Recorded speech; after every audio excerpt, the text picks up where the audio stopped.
हम लाते हैं top news, आपके फेवरेट टॉक शोज और अनलिमिटेड एंटरटेनमेंट सिर्फ यूट्यूब पर। अगर आपने अभी तक हमारा चैनल सब्सक्राइब नहीं किया तो अभी सब्सक्राइब करें और बेल आइकॉन को क्लिक करके हमारी लेटेस्ट वीडियोस के बारे में अपडेट जानें। सब्सक्राइब कीजिए और हम आपको लिए चलेंगे आपकी फेवरेट वीडियो की तरफ। इमरान का दावा, कहते हैं वजीर आजम का एजेंडा नवाज की चोरी बचाना है। मरियम नवाज के पास इतना पैसा कहां से आया?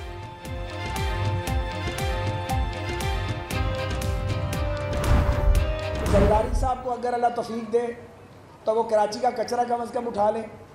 इमरान खान से और कुछ नहीं होता तो पेशावर के जो आदमखोर चूहे वही मार दें। इमरान पेशावर के आदमखोर चूहे मारे, साद रफीक का वार।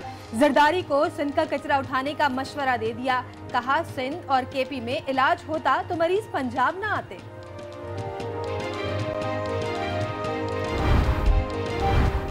अदलिया पर जायज तनकीद करनी चाहिए, जायज तनकीद से इस्लाह होगी। वजीर आजम से मुलाकात में कुछ खोया नहीं पाया ही है। इदारे और वकला को मायूस नहीं करेंगे, चीफ जस्टिस साकिब निसार के रिमार्क्स। इंतजामिया अपना काम नहीं करे तो क्या अदलिया का नोटिस लेना मदाखलत है? हुजरा शाह मुकीम केस में एग्जीक्यूटिव का मावन बनने की पेशकश।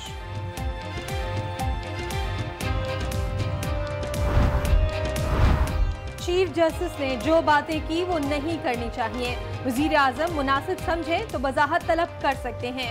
चीफ जस्टिस के रिमार्क्स पर नवाज शरीफ का रद्द अमल, कहते हैं चीफ जस्टिस से मुलाकात के बाद वजीर आजम से बात नहीं हुई, वो आइन और वोट के तकद्दुस की बात करते हैं। मुलाकात से उनके बयानिए को धचका नहीं लगा।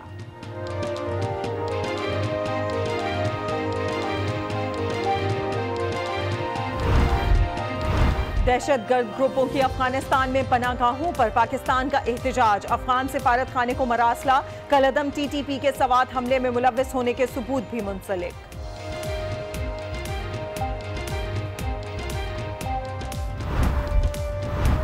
फैसलाबाद में GC यूनिवर्सिटी की तालिबा इगवा और ज्यादती के बाद कत्ल। वजीर आला पंजाब का नोटिस, CPO से रिपोर्ट तलब। मुल्जिमान को कानून के कटहरे में लाएंगे, शहबाज शरीफ का अज़्म।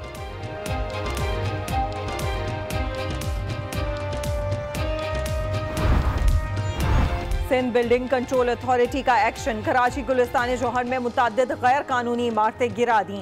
ऑपरेशन के दौरान पुलिस की मदद भी हासिल।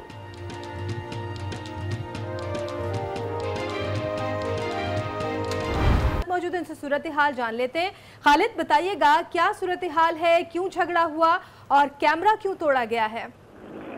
जी साथिया, तहरीक इंसाफ के चेयरमैन इमरान खान जब खिताब के लिए यहाँ लेटर पार्क के करीब चौरंगी से पहुंचे तो इससे पहले जो जिस ग्रुप ने आपस में सुबह के टाइम में इमरान खान की आमद में लड़ाई की थी, वही ग्रुप दोबारा जो आमने सामने हुआ।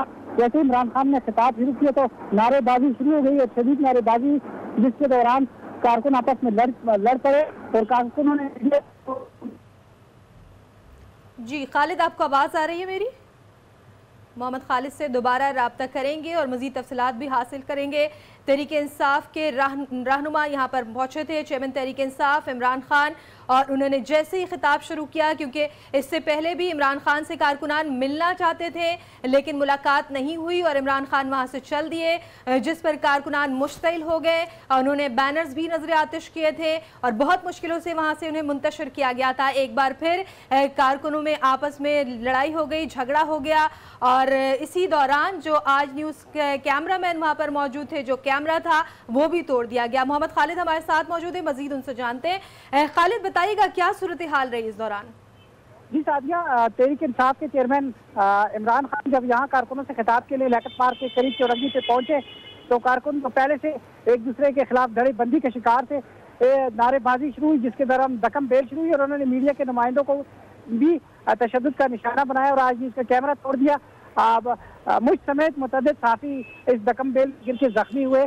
कारकुनों की शदीद बदनज़मी का आलम यह था कि 2 या 3 जुमले की तकरीर करने के बाद इमरान खान यहाँ से चले गए। उनके जाने के बाद भी यहाँ पे जो सड़क थी, जो चौरंगी थी, वो मैदान जंग बनी रही और 2 मुश्तइल जो ग्रुप थे वो आपस में अभी तक भी टोलियों की शक्ल में मुख्तलिफ सड़कों पर जमा है और एक दूसरे से मुकाबलेबाजी कर रहे हैं। ठीक है, अभी भी ग्रुप्स यहाँ पर मौजूद हैं और नारेबाजी की जा रही है। खालिद, आपका बहुत शुक्रिया, मजीद अपडेट्स आपसे लेते रहेंगे। मजीद आपको बताएं, इमरान खान ने दावा किया है कि कोई शक नहीं कि वजीर आजम ने नवाज शरीफ को बचाने के लिए चीफ जस्टिस से मुलाकात की। कहते हैं वजीर आजम का एजेंडा नवाज की चोरी बचाना है। तफसीलात इस रिपोर्ट में। कप्तान ने आज भी मुखालिफिन के खिलाफ धुआंधार इनिंग खेली। वजीर आला बलूचिस्तान से मुलाकात के बाद मीडिया से बातचीत में नवाज शरीफ पर बरस पड़े। कहा मुल्क में एक शरीफ डॉक्ट्राइन भी है, एक शरीफ डॉक्ट्रिन भी है। धांधली करके पावर में आओ, बड़े बड़े मेगा प्रोजेक्ट्स बनाओ, उनमें से बड़ा बड़ा पैसा चोरी करो और वो पैसा बच्चे बाहर बैठा दो, पैसा बच्चों के नाम पे कर दो। इमरान खान ने वजीर आजम को भी तनकीद का निशाना बनाया। कहा शाहिद खाकान अब्बासी का एजेंडा नवाज शरीफ को बचाना है। चेयरमैन सेनेट से मुतालिक वजीर आजम का बयान इंतहाई गैर जिम्मेदाराना है। कि चेयरमैन के ऊपर तनकीद करना, पाकिस्तान के सेनेट के इलेक्शन के ऊपर तनकीद करना सिर्फ इसलिए कि आपके आका नवाज शरीफ हैं जो आपको कंट्रोल कर रहे हैं, आपकी उन्होंने डोरियां पकड़ी हुई हैं। 1 पॉइंट एजेंडा पे नवाज शरीफ है कि किसी ना किसी तरह उनकी चोरी बच जाए। आसिफ जरदारी का जिक्र भी कप्तान की जबान पर आया। इमरान खान ने कहा कि जरदारी भी नवाज शरीफ जितने ही करप्ट हैं। जरदारी साहब उतने ही करप्ट हैं जितने नवाज शरीफ साहब हैं। दोनों साहब उतने ही करप्ट हैं, इसमें कोई किसी को शक नहीं होना चाहिए। इमरान खान का कहना था कि इलेक्शन में बलूचिस्तान अवामी पार्टी से इत्तेहाद हो सकता है। 2018 में फैसला कुन इलेक्शन होंगे, तहरीक इंसाफ कामयाब होगी। चीफ जस्टिस साकिब निसार ने अदलिया पर जायज़ तनकीद की इजाज़त दे दी। CDA में डिप्यूटेशन पर आए अफसरान से मुतालिक केस के दौरान चीफ जस्टिस ने कहा अदलिया पर जो जायज़ तनकीद है वो करनी चाहिए, जायज़ तनकीद से हमारी इस्लाह होगी। चीफ जस्टिस साकिब निसार ने वज़ीर आज़म से मुलाकात और अदलिया के नोटिस पर 2 टोक मौक़िफ़ पेश कर दिया। कहते हैं वज़ीर आज़म से मुलाकात में खोया कुछ नहीं, पाया ही है। उनका काम फरियादी की फरियाद सुनना है।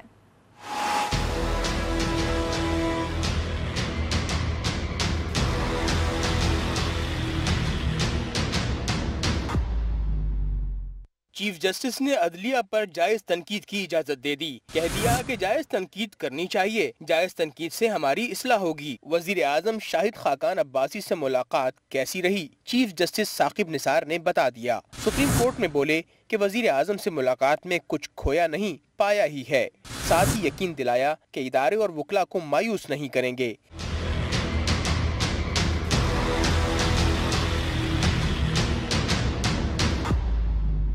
लतीफ खोसा को मुखातिब करते हुए चीफ जस्टिस ने मजीद कहा पता नहीं साइल को क्या तकलीफ हो, साइल दर पर आए तो फरियाद सुनना पड़ती है, लिहाजा अदलिया के इदारे और उन पर एतमाद करें।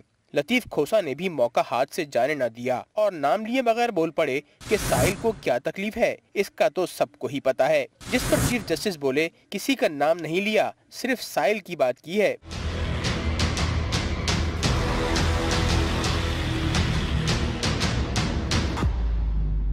हुजरा शाह मुकीम केस की समाअत के दौरान चीफ जस्टिस ने अदालती नोटिस पर भी वाज़ेह मौक़िफ़ दिया। कहा कि फलाही रियासत बनाना एग्जेक्टिव का काम है और बुनियादी हुकूक का तहफ़्फ़ुज़ अदलिया ने करना है। एग्जेक्टिव अपना काम नहीं करेगा तो क्या अदलिया का नोटिस लेना मुदाखलत और गलती है। चीफ जस्टिस का कहना था कि एग्जेक्टिव का मुआविन बनने और किसी को पकड़ने के लिए भी तैयार हैं। साबिक वजीर आजम नवाज शरीफ ने कहा है कि चीफ जस्टिस ने जो बातें की वो नहीं करनी चाहिए थी, वजीर आजम उनसे वजाहत तलब कर सकते हैं। नवाज शरीफ ने मजीद कहा कि पहले किसी को आइन में दर्ज बातों का इल्म नहीं था, आइन और वोट के तकद्दुस की बात करता हूं।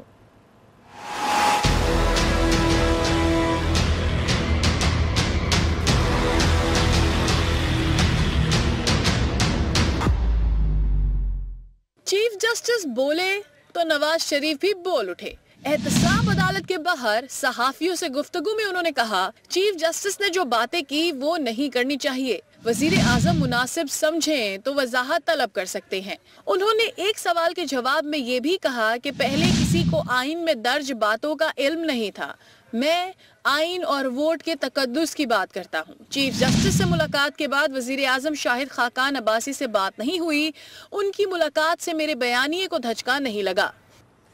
साबिक वज़ीर आज़म यूसुफ रज़ा गिलानी कहते हैं जिन गैर मामूली हालात में वज़ीर आज़म और चीफ जस्टिस की मुलाकात हुई उस पर कई शकूक व शुबहात सामने आ रहे हैं। चेयरमैन सेनेट से वज़ीर आज़म का मिलने से इनकार पार्लियामेंट की तौहीन है। वो कराची में सहाफ़ियों से गुफ्तगू कर रहे थे। चीफ जस्टिस से मुलाकात वज़ीर आज़म की हुई है,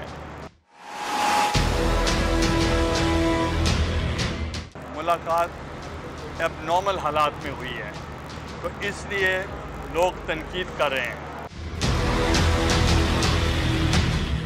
इस मुलाकात से कई शोबात जो हैं वो सामने आ रहे हैं। उनके चेयरमैन सेनेट को कहना कि मैं मुलाकात नहीं करता, मैं समझता हूँ ये पार्लियामेंट की तौहीन है।